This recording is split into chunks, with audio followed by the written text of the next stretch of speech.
Hello students, welcome to UVN Academy. Once again we are here with the numericals of current electricity. Now there are the few ones based on the false junction. So what are the false junction? We need to understand there are some numericals where if we use the concept of the false junction, they will be very easily solved. देखिए बच्चे, अगर हम इस concept को use करते हैं तो जो एक बहुत बड़ा न्यूमेरिकल है वो हमारा बहुत छोटे में कन्वर्ट हो जाता है एंड जो कॉम्प्लिकेटेड दिखता है वो एक्चुअली कॉम्प्लिकेटेड नहीं होता. सपोज आप इस हेक्सागन वाले नेटवर्क को देखिए. The first part of the question that we have given in the previous video I had explained around 10 numericals based on the series parallel. ये भी वैसे प्रैक्टिकली सीरीज पैरेलल पे ही हैं, बट इसमें एक फॉल्स जंक्शन का कंसेप्ट लेके we can make them easy. See this is a hexagon. इन क्वेश्चन को करते हुए I always recall a song of Adnan Sami. आप लोगों के टाइम में अभी शायद नहीं आप लोगों ने सुना होगा या उसका रीमेक आ गया होगा, but long back around 15 to 18 years back Adnan Sami जब आया था, he came with a hit song मुझको भी लिफ्ट करा दे. So I make my students remember this question, lift करा दे. इसमें हम जंक्शन को लिफ्ट करेंगे. कैसे? That we need to understand. अगर वो जंक्शन फॉल्स जंक्शन है तो हम उसको लिफ्ट कर सकते हैं. तो इसमें अदनान सामी को याद रखेंगे, मुझको भी लिफ्ट करा दे. तो ये junction is actually telling you कि lift me up, I make the things easier for you. तो इस क्वेश्चन में these all resistances are equal. सारी रेजिस्टेंस की वैल्यू सेम है, that is R ohm each. So these are the 2 points A and B and this is a junction O. See बच्चे, दो चीज़ें हमेशा याद रखनी है. The distribution of the current through the battery and the collection of current by the negative terminal of the battery has to be same. यानी अगर battery ने I करंट दिया है, जिस ब्रांच में जितना करंट जाएगा, से this is A, C, D, E, F. अब हमारे पास at the time of distribution I have 3 branches. Some goes along A to C to D to B, some goes along A to E to F to B and some goes along A to O to B. तो जिस branch में जितना current जाएगा उस branch से उतना ही current वापस आएगा depending upon the conservation of charge. Charge can neither be created nor it can be destroyed. Let us suppose इस AOB ब्रांच में मेरा I1 करंट गया, तो बच्चे अगर इधर I1 करंट गया तो यहाँ इस ब्रांच से वापस भी I1 करंट ही आना है. If I1 current has to come, I'm labeling these resistances. जहाँ भी आपके पास सारे resistance equal हों, you should label them for your own convenience, R1, R2, R3, R4. In the end you will put the values equal.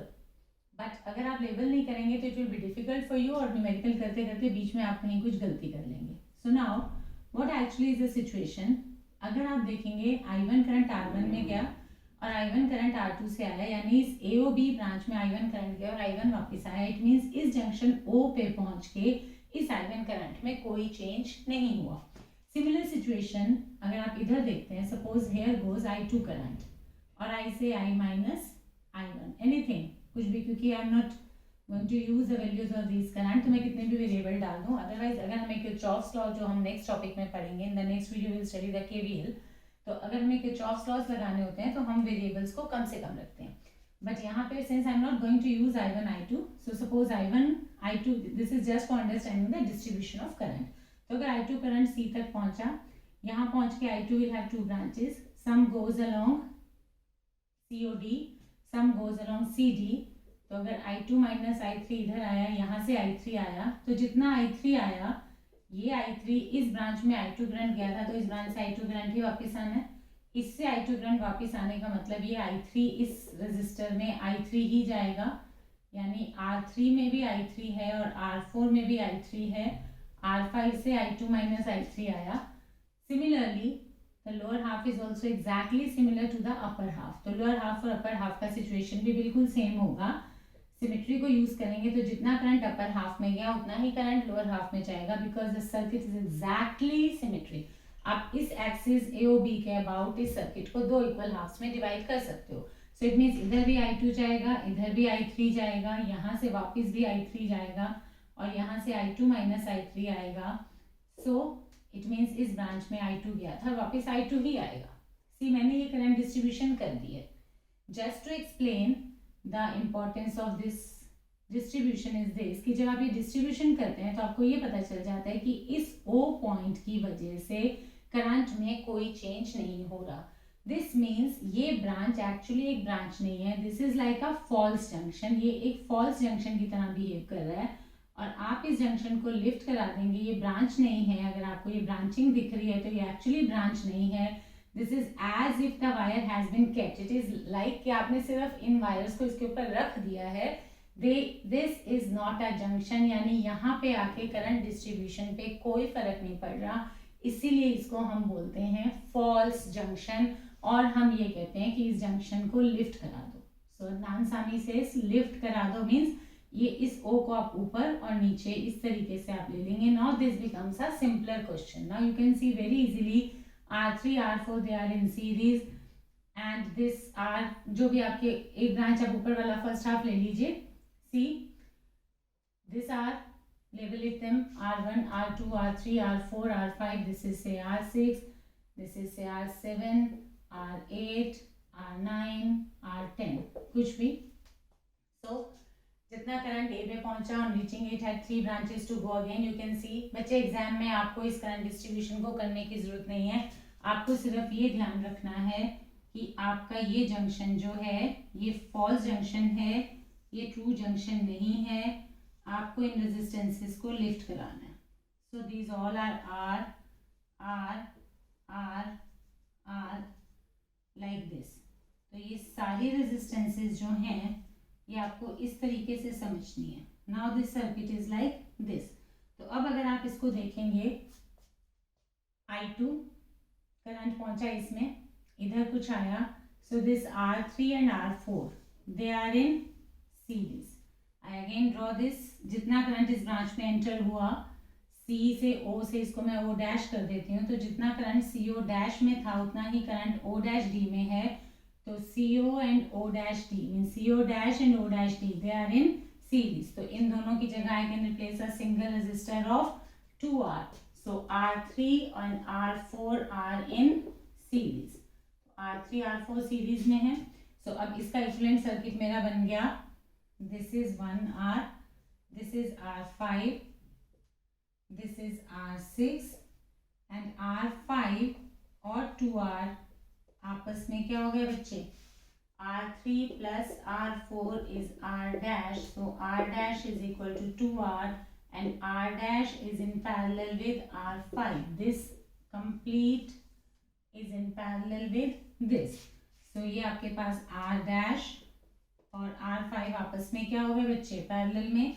और इनके साथ इधर जो एक रेजिस्टेंस लगा हुआ है हमारा, दिस इज से लेवल इट R11. तो R11 जो इसके साथ जा रहा है वो हमारे पास क्या आएगा बेटा? सीरीज में. अब आप देख सकते हैं ये ब्रांच इस तरीके से आपकी हो गई अपर हाफ. सो R5 R और R डैश 2R ये आपस में क्या हो गए? पैरेलल में. तो R और 2R आपस में पैरेलल में हो गए. तो रिजल्ट क्या हो गया? R5 into R dash divided bye R5 plus R dash. R double dash is R5 plus R dash sorry R1 R2 divided by R1 plus R2. So it means R into 2R divided by R plus 2R comes out to be equal to how much बच्चे? 2R by 3. ये हमारे पास आ गया R double dash. तो ये पूरा triangle हमारा किसके इक्विवेलेंट हो गया? R double dash. So I make another circuit for this. So this means R6 R double dash and R11 they are in series. और ये एक ब्रांच मेरी R और R की हो गई. 2R जो इसके साथ पैरेलल में है. And if you can see the lower half is exactly symmetric to upper half. यानी अगर हम इस जंक्शन को लिफ्ट करा देंगे तो this R and R they are in series. 2R and R they are in parallel. That is 2R by 3, 2R by 3, R and R again they are in series. तो नीचे की half, ऊपर का, और these three branches they are practically in parallel to each other. तो जो आपकी upper half की रेजिस्टेंस आएगी वही आपकी लोअर हाफ की रेजिस्टेंस आ जाएगी. So this 2r/3, so r triple dash is 2r/3 plus r plus r. This r double dash and this r6, they are in series. यानी r double dash, practically r double dash, r6 and r11, they are in series. तो इसका जो result आ रहा है वो हमारे पास आ जाएगा 2r/3 plus r. This comes out to be 3 plus 3, 6, 6 plus 2, 8. This is 8r/3 is r triple dash. So now we have the circuit is like this. 3 branches, 8r/3, 8r/3 and 2r.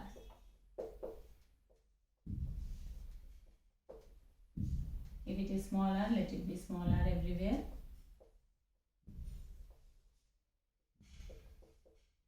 So these 3 branches are in parallel. So 8r/3 and 8r/3, the result will be how much?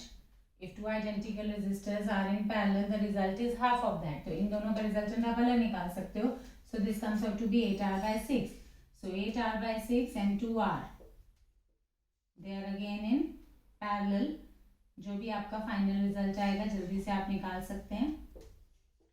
So it is 8/6 into 2 divided by 8/6 plus 2 into r. This is the r net. So this comes out to be equal to how much? 6 plus 2 is 12, 12 and 8. How much it will be? Let it be this only. It is 16/6 divided by 20/6, comes out to be 16/20, comes out to be 4/5 ohm. So this is the final answer, that is 4/5 ohm. I hope this is clear to you. I once again explain. Whenever a point, a junction, a point where the two or more wires are meeting, but उस point की वजह से current distribution पे कोई फर्क नहीं पड़ता, तो उस point को हम false junction बोलते हैं. And we can lift that junction. Fine. इसमें आप अदनान सामी को याद रखेंगे, junction को lift कराना है, and then this becomes a very simple question. You can label this. This was A, C, D, O, E, F. Whatever labeling we did in the first part, I've rubbed it. I don't know. आप एक बार orally यहाँ से समझेंगे. जितना branch AC में गया, ACDB में, उतना ही ACDB से वापस आना है. यहाँ पहुँच के these two resistances they will be in series. R and R series में, 2R and R parallel में, 2r/3, 2r/3 R and R again in series, comes out to be 8r/3. Similarly, lower branch is also 8r/3. R and R series, 2R and R parallel. This whole triangle is in series with this and this. So we have, in the nutshell, we have 3 branches of 8r/3, 2r and 8r/3. आप चाहें तो 1/r1 plus 1/r2 plus 1/r3 तीनों का cumulative resultant निकाल सकते हैं. और otherwise आप दो ब्रांचेस को सिंप्लीफाई कर दीजिए. 8r/3, 8r/3 comes out to be 8r/6, 8r/6 and 2r again they are in parallel. So the result comes out to be 4/5 ohm is the final answer of this question.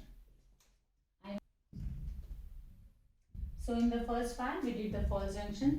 Except the second part, third and fourth are also based on the false junction. तो पहले मैं आपको third और fourth करा देती हूँ. Second one is very easy. It is not actually false junction, but it's a simple series parallel. देखिए आप थर्ड पार्ट को देखेंगे. In the third part also जिन दो पॉइंट्स के बीच में आपको रेजिस्टेंस निकालनी है, उन दोनों पॉइंट्स के बीच में आप पहले बैटरी कनेक्ट कर दीजिए. करंट डिस्ट्रीब्यूशन का एक टेंटेटिव सा आइडिया ले लीजिए कि AOB ब्रांच में let us suppose I1 current goes. If I1 current goes in the AOB branch, AO में अगर I1 गया है तो OB में I1 ही वापस आएगा.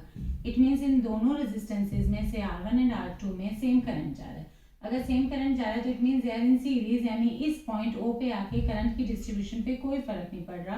तो ये जो पॉइंट 2 मुझे जंक्शन दिख रहा है या कनेक्शन दिख रहा है, ये वायर्स का जंक्शन नहीं है. Again it is a false junction and इसको भी हमें लिफ्ट कराना है.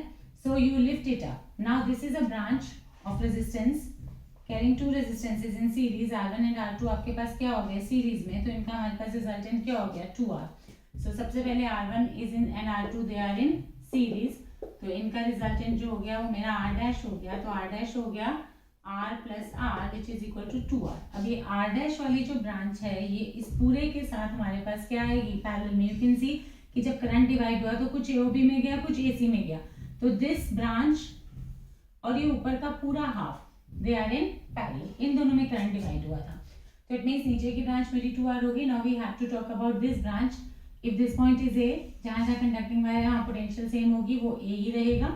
सो AC CE, जितना करंट AC में गया, सपोज I माइनस I1 AC में गया, तो यहाँ पे आके again it had 2 parts to go, कुछ गया CE में, कुछ गया CD में, कुछ गया CO डैश में।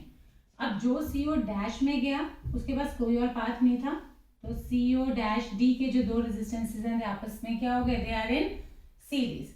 एंड सिमिलरली जो CE में गया उस करंट के पास भी कोई और पाथ नहीं था, so these two resistances are also in series. So I can simplify this trapezium CODE। इस CODE को यहाँ से if I label it OCED, fine. तो इस CODE को हम जब सिंप्लीफाई करते हैं तो आई कम अक्रॉस ये दोनों रेजिस्टेंसेस 2R के सीरीज में, means R and R 2R, CD इसके साथ R रेजिस्टेंस पैरेलल में, और ऊपर जो CED ब्रांच थी उसके भी दो रेजिस्टेंसेस आपस में क्या हो गए, सीरीज में। यानी if I label them R1 R2 R3 R4 R5 R6 R7 R8 and R9। अब आप देखिए, so it means R4 and R5 का रिजल्टेंट, एक इसका रिजल्टेंट है R4 प्लस R5, ये 2R जो C2E2D या C2E2D, ये R6 एज इट इज आ गया आपके पास R ओम का। ये R7 और R8 का रिजल्टेंट मेरे पास क्या हो गया बच्चे, R7 एंड R8 का जो रिजल्टेंट हो गया that is this 2R। So this 2R, this R and this 2R, these are the three which are again in parallel। यानी इसके मैं अगर ऊपर का ब्रांच बनाऊं, so this is my R3, fine. इस पूरे की जगह मेरे पास एक नेटवर्क आ गया तीन रेजिस्टेंसेस का, 2R R एंड 2R, जो आपस में क्या है, पैरेलल में। एंड इनके साथ ये जो R9 है ये आपस में क्या है, सीरीज में, और ये पूरा network is in parallel with this R dash. I hope now I have simplified this. तो अब आपके पास R R 2R, इन दोनों का रिजल्टेंट क्या हो गया, 2R एंड 2R, दो इक्विवेलेंट रेजिस्टेंस, अगर two equal resistor connected in parallel result is half of that, तो 2R और 2R का रिजल्ट क्या हो गया, R और R का रिजल्ट क्या हो गया, R/2। तो इस पूरे ट्रेपेजियम की जगह I can put R/2, again R/2 and R9, यानी R3 R9 and R/2 which is R double dash, they are in series and they are in parallel with 2R which is R dash। I hope I am clear here till now। ये देखो बच्चे, अगर आपको parallel 1/2R plus 1/R plus 1/2R करके net resultant निकालना है, that is your choice. What I do, 2R 2R दो identical है, इन दोनों का रिजल्टेंट इसका हाफ हो जाएगा। 2R और 2R का रिजल्टेंट क्या हो गया, R और R का रिजल्टेंट उसका हाफ हो जाएगा। So R double dash is basically R/2। So 1/R double dash should be equal to 1/2R plus 1/R plus 1/2R। This whole will come out to be R/2। अब देखिए R3 is also equal to R, R9 is also equal to R, तो R/2। तो ये R double dash जो मेरा आ गया, जो इन तीनों का सीरीज कॉम्बिनेशन है, this is R double dash and this is R dash, they are in parallel. तो R plus R 2R plus R/2 बच्चे कितना हो गया, 5R/2। So this 5R/2 is R double dash, तो R triple dash rather, R triple dash is 5R/2। तो 5R/2 और 2R ये आपस में फिर से क्या है बच्चे, पैरेलल में। So final R net will be the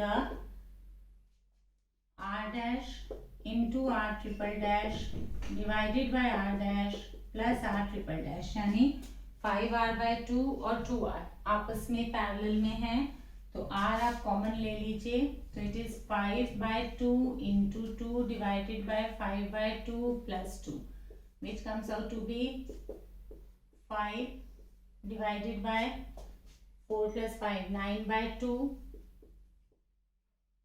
so it is 10/9r. Answer is 10/9r. If it comes in the CBSE तो आपको पूरा सॉल्व करके दिखाना है. इसका रिजल्टेंट आ गया मेरा 10r/9. This is the answer of third question. देखिए बच्चे दोबारा यहाँ से ओरल समझ लीजिए. इस जंक्शन को लिफ्ट कराइए, फॉल्स जंक्शन है ये, क्योंकि इसकी वजह से करंट की डिस्ट्रीब्यूशन पे कोई फर्क नहीं पड़ रहा. जितना करंट यहाँ से CO डैश ब्रांच में पहुंचेगा उतना ही O डैश D में जाएगा. तो CO डैश और O डैश D आपस में क्या हो गए, सीरीज में. R and R 2R and R parallel में. यहाँ से जितना ब्रांच CE ब्रांच में गया उतना ही ED में आया, तो CE and ED they are in series.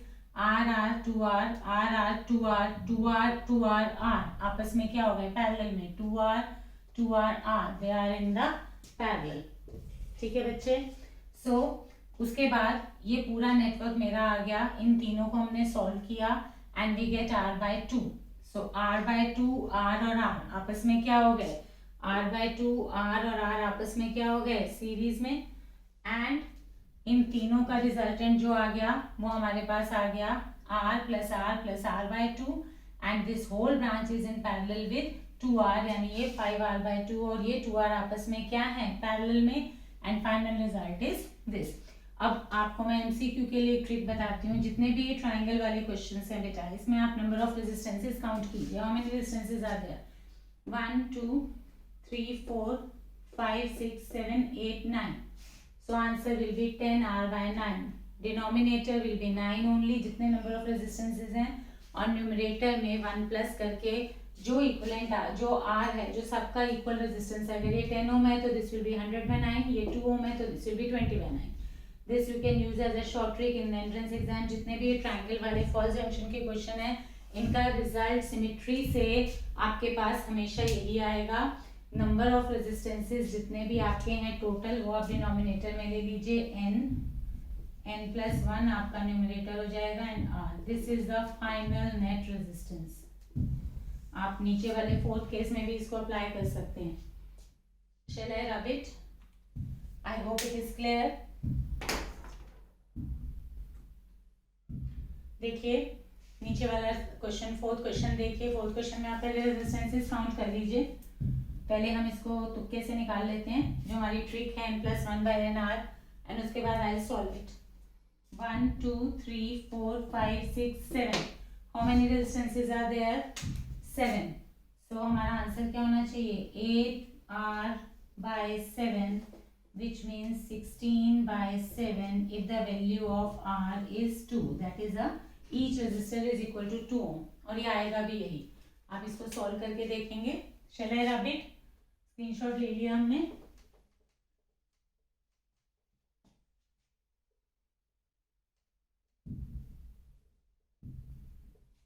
सी बच्चे, इन दिस ऑल्सो जंक्शन को लिफ्ट कराइए. एक फॉल्स जंक्शन है आपका. Label the junction. यहीं पे हम इसको लेबल कर लेते हैं. OCD. Let me draw it again.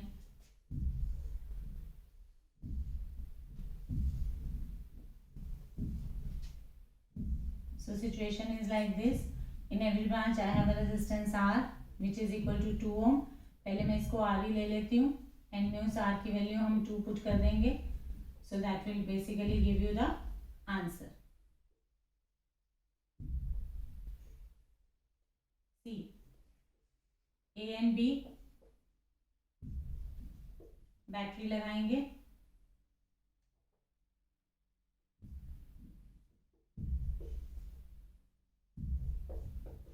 जितना करंट AOB में एंटर करेगा उतना ही AOB से वापस आएगा. Which means this O has nothing to do. इस जंक्शन का कोई रोल नहीं है, सिर्फ एक वायर रख दी गई है. इसको लिफ्ट करा दीजिए. Lift it to O dash. So this R and R 2R, ये मेरी AOB की रेजिस्टेंस हो गई. फाइन. जितना करंट AC में गया ACDB में उतना ही वापस आना है. इट मीन्स CO डैश में जितना जाएगा उतना O'D से वापस आएगा. C पे आके कुछ डिवीजन हो रही है, AC में जितना एंटर हुआ उतना DB से वापस आएगा. इस ट्राइंगल में again this R and R, अगर हम इसको ऊपर ले जाएं तो this is one resistance C और A के बीच में. ठीक है बच्चे, ये मेरी CD हो गई जो R रेजिस्टेंस है, और C और D के बीच में एक मेरा CO डैश था. CO डैश D में R एंड R, जितना करंट इधर आया it had no other way to go. जब करंट के पास कोई और रास्ता नहीं है, the current has only one path to flow, so that will be in series. It means this 2R is in series, मतलब this R and R are in series. इनका नेट रिजल्टेंट हो गया 2R. ये 2R और ये R आपस में क्या हो गए, पैरेलल में, और इनके साथ एक रेजिस्टेंस ये लगा हुआ है हमारे पास सीरीज में. So it is like this. A to C R था. इस पूरे ट्राइंगल की जगह मेरे पास R और 2R का एक पैरेलल कॉम्बिनेशन आ गया. R and 2R makes it 2R by 3. R into 2 R divided by R plus 2R. In question में अगर आप 1R को अलग कर दें तो it will be 1 into 2 divided by 1 plus 2 makes it 2R by 3. तो ये पूरा ये मेरा R डैश हो गया, ये किसके इक्वल हो गया, 2R by 3. सो ये R डैश और ये R, say this is R5 and this R6, they are in series. यहां से जितना करंट गया उतना ही करंट इस पूरे ट्राइंगल में था, उतना ही करंट इस R6 में था. तो ये ट्राइंगल CO डैश D, ये R5 और ये R6 आपस में क्या है, सीरीज में. So R5 R dash and R6 is are in series. और ये 2R की ब्रांच जो है ये इनके साथ क्या हो गई, पैरेलल में. तो अब ये R डैश मेरे पास आ गया 2R by 3. So 2R by 3 R. So R double dash जो हो गया वो हो गया 2R by 3 plus 2R which comes out to be equal to 8R by 3. So R double dash जो है वो 8R by 3 हो गया. 1 plus 1 2, 2 plus 2 by 3, that will be your 8 by 3. so R double dash is 8R by 3, and this final network जो बनेगा मेरा वो R double dash and 2R, they are in parallel. This is a final. So first figure is this is second figure, इसका simplified version. Then this is the third equivalent circuit and this is a final fourth equivalent circuit. ये मैंने 1 2 3 4 जो label कर दिए equivalent circuit कर दिए. Now R double dash and 2R, they are in parallel and R double dash is 8R by 3.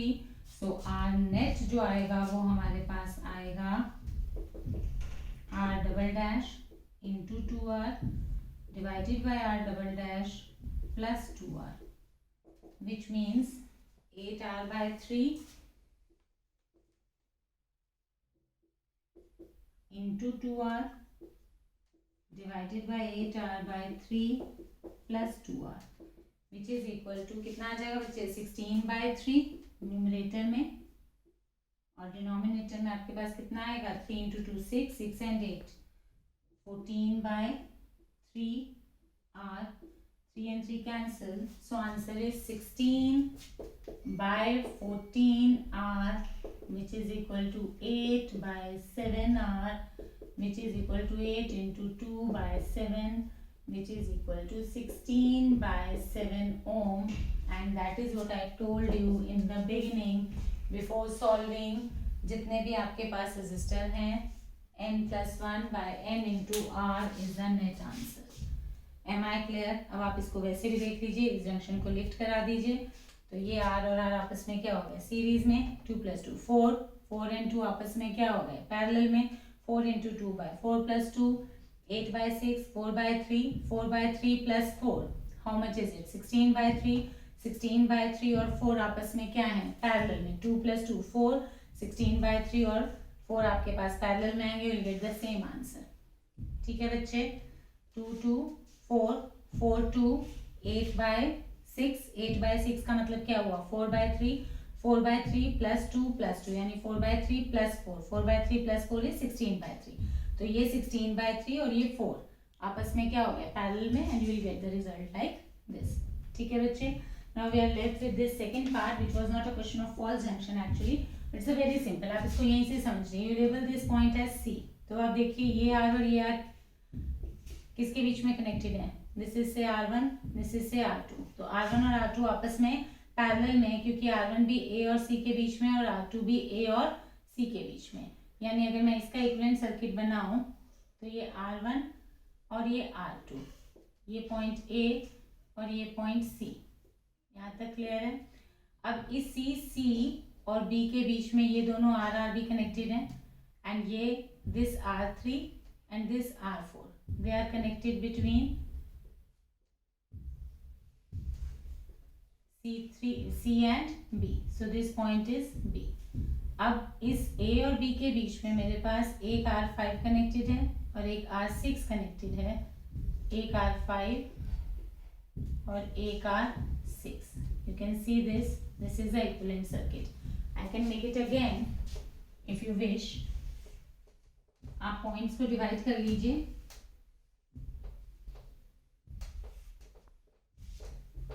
And now R1 R2 they are in parallel. Two identical resistor in parallel, मतलब R1 और R2 का resultant क्या हो जाएगा बच्चे, R/2. अगर R1 और R2 का रिजल्टेंट R/2 है और R3 R4 का भी रिजल्टेंट R/2 है, तो R/2 और R/2 रिजल्टेंट क्या हो गया, R. ये देखिए, ये एक ट्राइंगल था आपका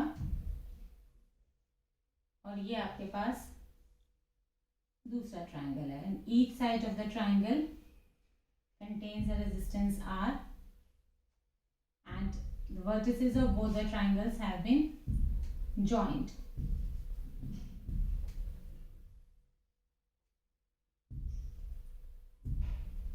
It's a very simple question. दिखने में थोड़ा ट्रिकी दिख रहा है, अदरवाइज इसमें कुछ भी नहीं है, because this is not the resistance. Had this been the resistance तो ये अलग क्वेश्चन बन जाता, बट अब ये रेजिस्टेंस नहीं है. This is a conducting wire. This is A, this is B. Label the resistances R1, R2, R3, R4, R5 and R6. Now this is point C. अब देखिए R1 किसके बीच में कनेक्टेड है, A और C. एक terminal हमने A लिया, A से मेरी ब्रांच एक जा रही है R6 में. ये लीजिए R6 में चलेगी. A और B के बीच में R6 कनेक्टेड है. R5 किसके बीच में कनेक्टेड है, A और B के बीच में. एक और रेजिस्टेंस हमने A और B के बीच में डाल दी. अब इस A से दो ब्रांचेस और जा रही हैं. एक R1 से कनेक्टेड है, एक R2 से, और ये दोनों ब्रांचेस मर्ज हो रही हैं C में. यानी R1 is connected between A and C. बच्चे जहाँ जहाँ कंडक्टिंग वायर है वहाँ पोटेंशियल सेम है. अगर ये पॉइंट A है, ये भी A है, ये भी है, ये भी है, तो R1 कनेक्टेड है A और C में, R2 कनेक्टेड है A और C में, ये C, ये A. फाइन. अब इस C और B के बीच में एक R3 और एक R4 है. ये R3 और ये R4, ये किसके बीच में कनेक्टेड है, C और B के बीच में. So now this is your answer. This is R6, this is R5. अब देखिए R R/2, R R/2, और ये दोनों आपस में कैसे हैं, सीरीज में, AC और CB. यानी R/2, ये पॉइंट C हुआ R/2. R1 और R2 का रिजल्टेंट R/2, R3 और R4 का रिजल्टेंट भी R/2. ये R/2 और R/2 आपस में क्या हो गए, सीरीज में. इन दोनों का रिजल्टेंट क्या हो जाएगा, R. R5 भी R है और R6 भी R है. So these are the like three resistances R connected in parallel. So the resultant is R/3.